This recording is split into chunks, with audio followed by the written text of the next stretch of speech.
All right, everybody, want to welcome you to an important discussion here about a situation occurring in our community, Central District in Seattle. Got Terrell Elmore, the CD Panthers, got Wyking Garrett, Africatown, and welcome to Converge Studios. Thank you. Yeah, Thank you. It's good to be here, man. I'm arrived. The big lights. Hey, big lights. man, We made it. I was saying, I was hoping that, it's a better discussion, you know what I'm saying, for your first time down here. But, we got to deal with what's going on in the community and really talk about it and find a way forward. I'll throw over to you, Terrell. Maybe you can kind of tell everybody what occurred on Saturday. Yeah, it was an unfortunate event. We were having Grandparent Day down at the field.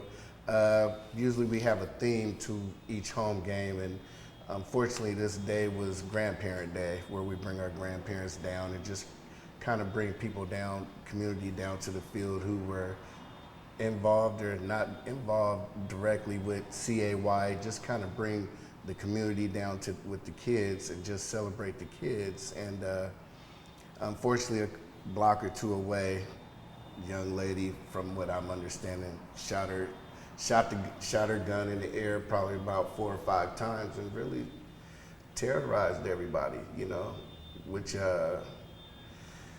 was an unfortunate event. We, not only do I have my daughter there, but I have a field full of kids that I'm responsible for, which I want to come back and just reassure the people that we've taken steps to step up our safety protocol. We have a letter going out to the community, to our parents, in case something like this happens again, where the kids are to go if they're in certain parts of the field. So, and then we come back together once everything is dissolved, and then, and just really voice their concerns and just reassure them, like we have hired security this week for our last game. And we also have the Seattle police coming down to assist us, and I think they'll be down all week for our practices. And you've been a coach with the CD Panther for 20 years. 24 years. I came a year after its existence, so I was there from the beginning, and just this is my last year of coaching, but I will be involved with the organization afterwards. Right. And now, Wyking, what caught my attention is actually a post that you put out across social media, and you tagged me in the post and a lot of other people, and I see the response of it. And the long and short was that you're calling on community to show up. So maybe you could tell us a little bit more about that. Yeah, thank you.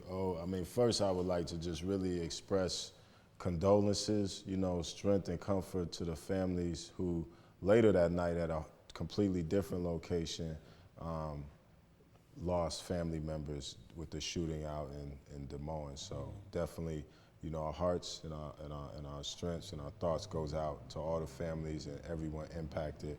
These things reverberate through our community. Actually, one of them was quite close to us, so this is a bigger issue. Obviously, you've been covering it. For a time, putting the call out. People need to address it.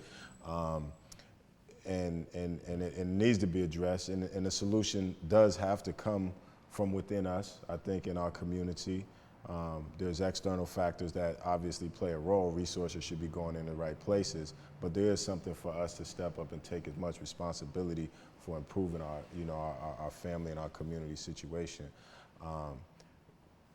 Obviously, it got too close. Bullets too close to babies, and we've had some previous things happening, but there's got to be some safe zones, right? We want everywhere to be a safe zone, obviously. Absolutely. But there has to be where our children, where our grandparents and parents are gathering, that has to be thought of as a place where it's conflict free, it's peace, right? And so that was really the call out, is to our community, specifically Black men, to show up and reassure our children that are on that field and their parents that they are safe, exactly. And that we value them and we treasure them, and they are the greatest thing that we have, and for people to make time to come down and really turn this negative circumstance into a positive conclusion. So, you know, the organization, I just happened to be coming down. You know, me personally,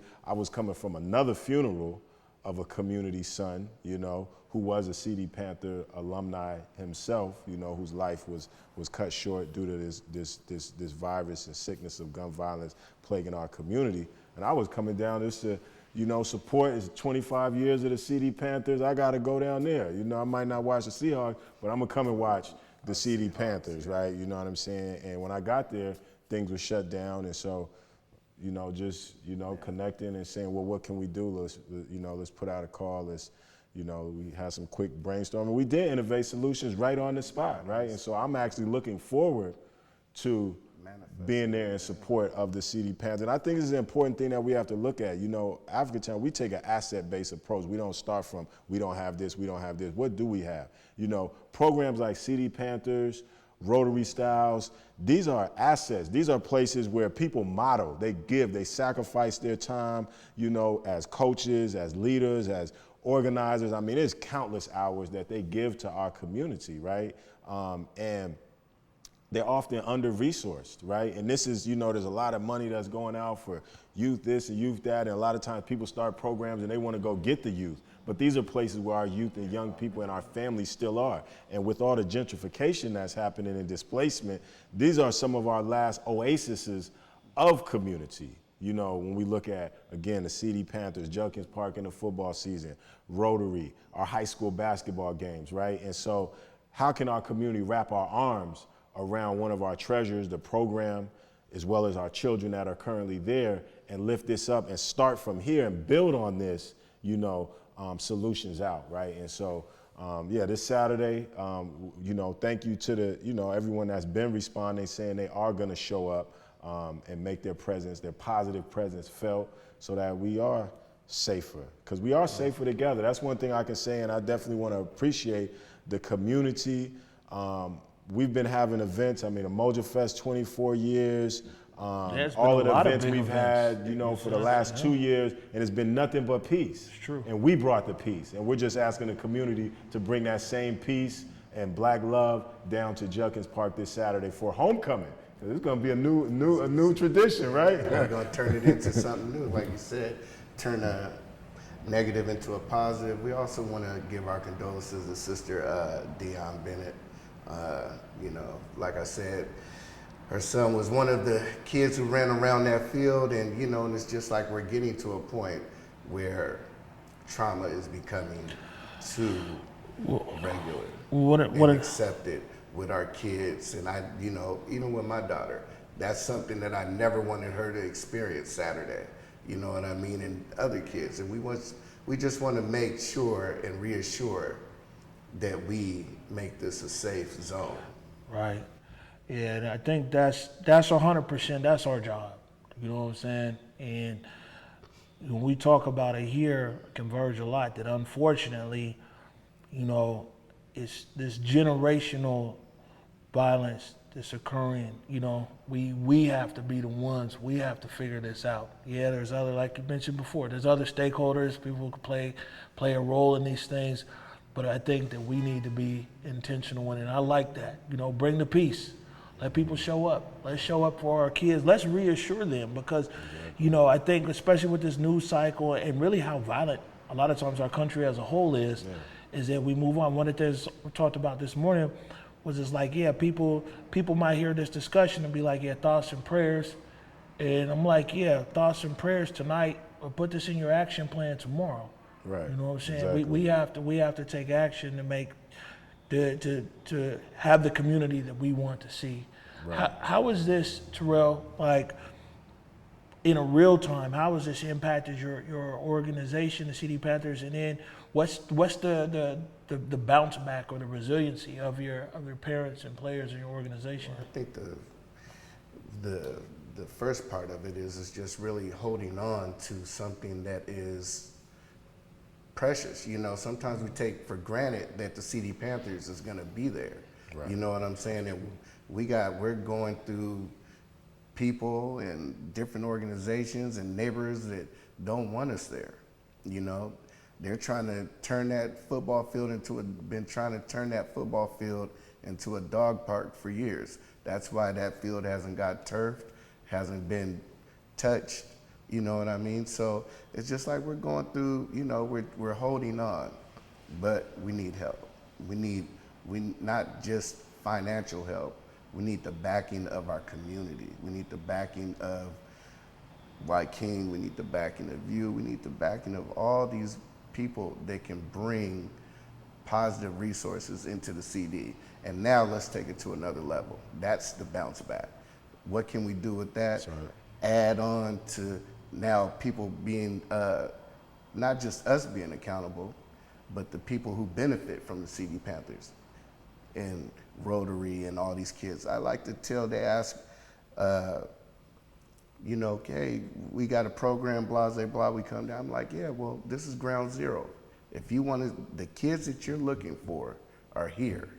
The young ladies that are in need of positive role models, positive female role models. We could put so many things into action as far as taking it to getting their work done, like when you get your place going.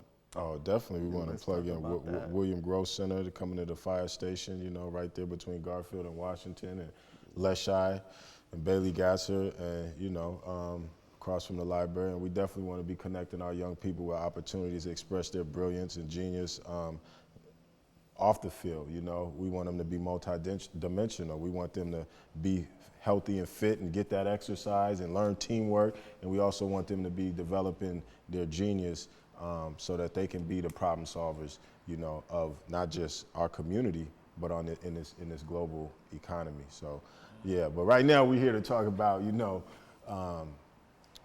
the CD Panthers and how this is really a gem and a treasure in our community. And again, don't take it for granted. Don't look at, well, what are they doing down there? No, what are we doing to support that they can be there? Because people are there volunteering their time, from the coaches to the organization. It's just, when you talk about commitment, 24 years in the program. I remember I did an interview with Coach Terrell a few years ago, and I think at 20 years. And he said you lost more championships than you won. But the fact was, I forget exactly what you said, but the whole point is like, yeah, man, I won some. I'm winning every year. I'm winning every year. So, that's what it is. It's about legacy. To me, it's about showing my daughter something down there, that we're a part of something. Right. I think people need to realize as well, and you bring up a good point, and I think that there's a lot of different aspects of our community that do need resources, do need funding, but we forget about institutions like the CD Panthers who are on the prevention side of things. You know what I'm saying? Like a lot of times when we talk about here, we give a lot of airtime to intervention, which is important. Those guys are doing a real heavy job out there in the streets. We don't talk enough about these programs and these. We wouldn't even call this a program back in the day. This was just CD Panther. Before that, CAY. This was just an institution. These institutions in our community that have always been doing exactly what great institutions are supposed to do. Provide opportunity, provide a different way, provide fellowship, and then we talk about it's not just football. A lot of you guys are beyond coaches, mentors, and some everything else. So let me say this, what's one, how can people, if they want to support the CD Panthers, support what you're doing? I know you said you got higher security and some other things, and it's just difficult pushing an organization from the grassroots. Is how can people get up with CD Panthers or you, or make a donation or anything? Well, they can email us at cdpanthers@capca@yahoo.com. You can give me a call at 206-250-0920. You can come down to the field. We're accessible. You can hit us on our Facebook page, CD Panthers Football and Cheer. You can email Siobhan Robinson on Facebook, Shalea Jackson on Facebook, our president and vice president, and we'll get back to you. Or just leave a message on Facebook, and we'll promptly get back to you. And it's just, people don't have to wait till Saturday, right? Because there's practices on Tuesday, Thursday, and Friday, right? Yes. 5:30? 5:30 to 7:30. Right, Yes. so even just coming down there and showing presence during this week, this is the last week down at Judkins, and so we want to send them off feeling, safe, loved, cared for, appreciated, the organization and the children on the field. And I just also want to highlight that the CD Panthers namesake, I don't think it's an accident that it's the Panthers in the Central District, which is was home to the first chapter of the Black Panther Party for self-defense outside of the state of California, and it was started right in the Central District. And it was formed to initially protect our community from terrorism and brutality from police and other hostile forces. And right now we have to focus on defending from those mindsets that have come into our community. Right. We got to eliminate that. So this is just an opportunity to continue a legacy, as well as reborn or rebirth, a commitment, to community. So, we're looking for people come down, get involved. At the minimum, come down on Saturday. You know what I'm saying? Yeah, and look, we get all three of us here in this middle camera. It's like we're challenging. We're putting it out there. Like, come on, you know what I'm saying? Let's support these young people. Let's let these young people feel safe. You know what I'm saying? In their neighborhood, playing a sport. You know what I'm saying? This is where our community needs us to show up. And you know what I'm saying? Let's be present. Some people might be watching this broadcast. You can't be present in person, in distance, or whatever. But find a way to show your support. Good vibes is always welcome as well. Some people chiming in from ways away. You might be able to support the CD Panthers in a different kind of way. Yeah. But we need to support these young people, and we need to set the example in community. Something else I wanted to just highlight. So for people that do have organizations or part of organizations that have resources that are relevant, services that are relevant to children and families, they're invited to come down and set up a table or a booth at on Saturday, right? Yeah, it's going to be there. homecoming. Oh, you went to a black college, so I know you on, know man. about, homecoming energy. So Come we on. again create our own energy and culture. And have, I don't know what they're going to be tailgating, what I'm saying? Let's bring that black love to the field, because that is what brings the peace, you know what I'm saying? Let's bring the peace. That's what brings that positive energy, is when we show up with our talking about old times. Right. CAY, brown and gold, and people had times before that, right? And again, this is a field, these are courts where children, grandchildren playing on the same fields that their parents, their grandparents, sometimes their great-grandparents played on, so let's not let that legacy get away from us. All right. Absolutely. Good stuff. Coach Elmore. Hey, I appreciate you. I appreciate you letting us have some time with you guys.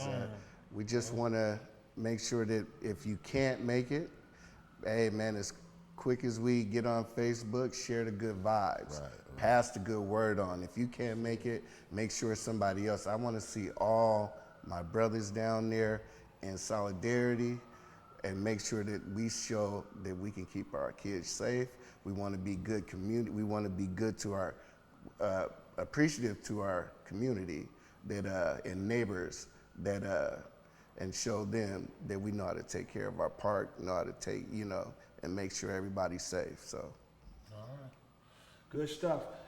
All right, we're gonna sign out from right here, but look forward to seeing you guys there at Judkins. And like I said, man, there's a practice on Tuesday, one on Thursday, one on Friday, and homecoming on Saturday.